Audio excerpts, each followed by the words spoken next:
Williams here. Ericka Williams will tell you something in the video that's extremely valuable, and it's free. She's not even charging you. Like a lot, Ericka should put all her videos behind a paywall. She'll just be telling you stuff, and you'll be like, I can't believe she just told me that for free. Like, once you really got to get a better understanding of business, it's a lot of stuff in her video, especially from the real estate side, that's just crazy. You know, that you can avoid a lot of pitfalls. Her also by the hood, a lot of real estate stuff that's just crazy that she'll tell you about because they in the space and they know it. You know, that now that I look at things differently, I'm out here in a part of Atlanta, I see how they're going to flip this city around the Austell part because of listening to a lot of what Ericka talks about and a lot of By the Hood talks about. I see it. It's obvious. But a lot of other Black people don't see it. And I see it in my city that I'm from, Orlando. I see why things happen the way they happen in Orlando. What's up, everybody? This is your girl, Ericka from the FlexiCon blog. We're doing the Texas Summer Series. As you can see, we got a big orange Texas on. We're here at one of the studios we record at, and we just want to kick it off by talking about mergers and acquisitions. Many people are excited about mergers and acquisitions and companies buying other companies, but I'm just going to let you know, for the next 2 to 5 years, that's going to slow down huge. Why is it going to slow down? Because now the devil's in the details. Now we got to dig through all the little books and see if the numbers are really the numbers. You just saw the Wells Fargo scandal where they were making up accounts and making up, multiple accounts off one person and moving money around and closing accounts and opening up accounts. And so now you have to really do this research of, is the company you're buying a really good company, right? At the same time, you have a lot of food franchises closing. Sbarro, Papa John's, not so much Papa John's, but Pizza Hut, McDonald's, Chipotle. They're getting to this standstill. And why is that? Because now the books have to be taken a look at a little bit closer.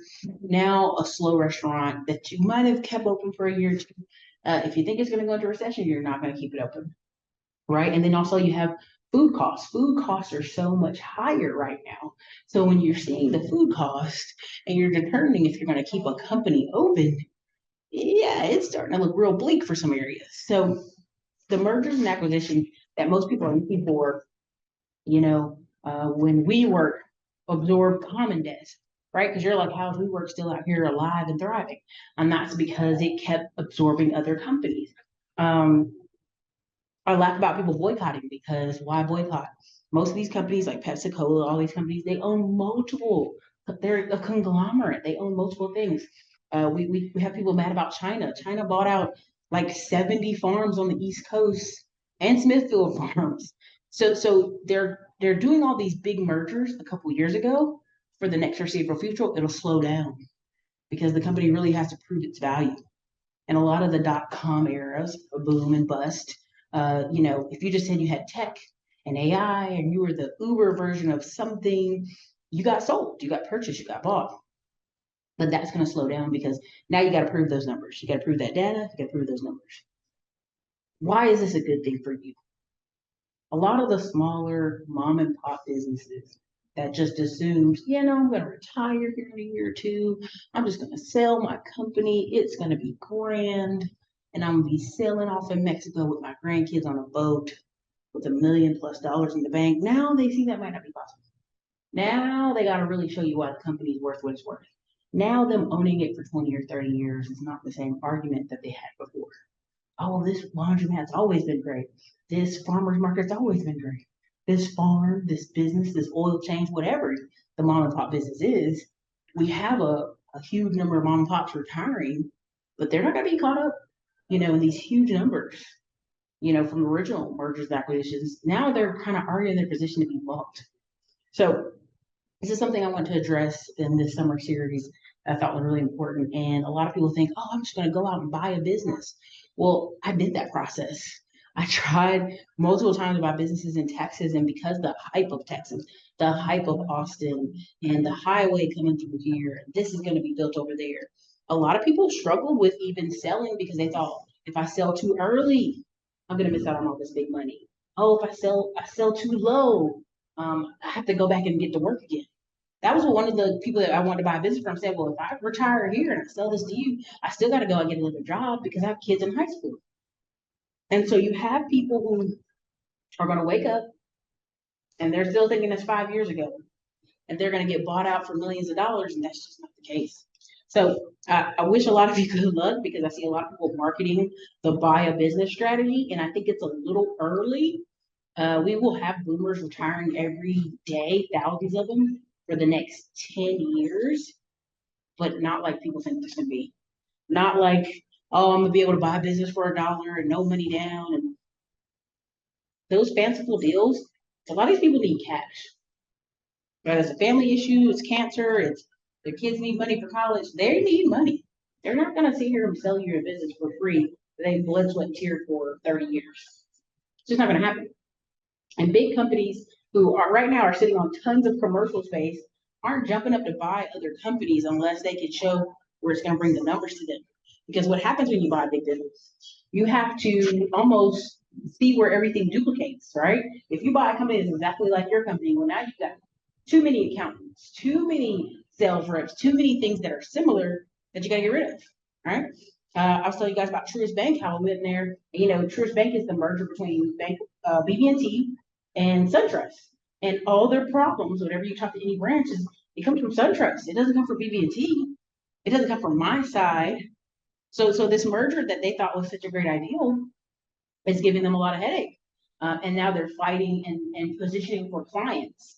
Hey, we'll give you $400, give them a bank account. Hey, we got all this loans. You know, you see on YouTube right now, tons of people talking about the money Truist Bank is giving, but it's because they merged.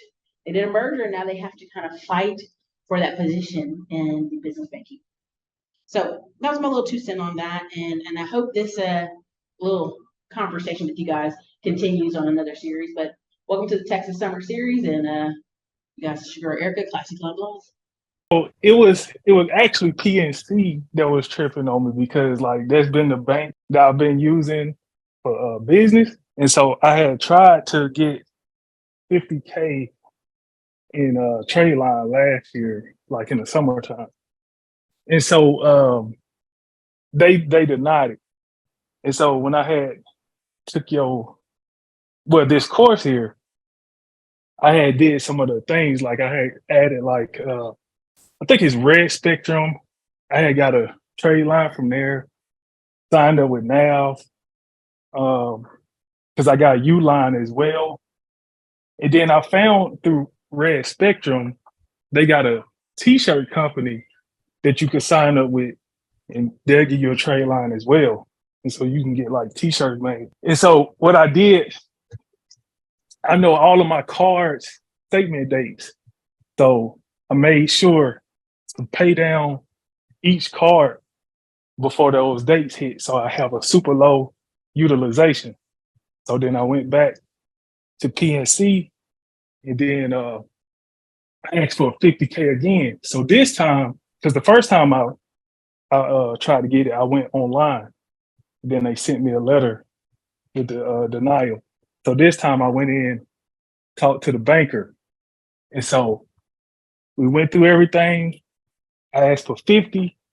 And so they did a counter offer with 30K.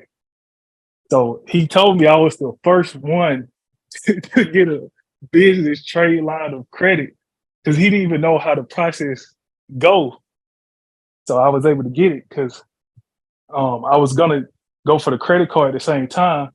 So he said, just wait, because if you get this, you will definitely get the card. So soon as we wrap it up, because I already did the paperwork, because the 30K came back, and so we went through SBA. And so as soon as that gets wrapped up, I'm gonna go back and do the PNC business card. So I get that one, and then on the same day, I'm gonna go for the U.S. Bank one and the American Express Blue card. So I should be good there. I should definitely have over 100K from there. So that's how that went.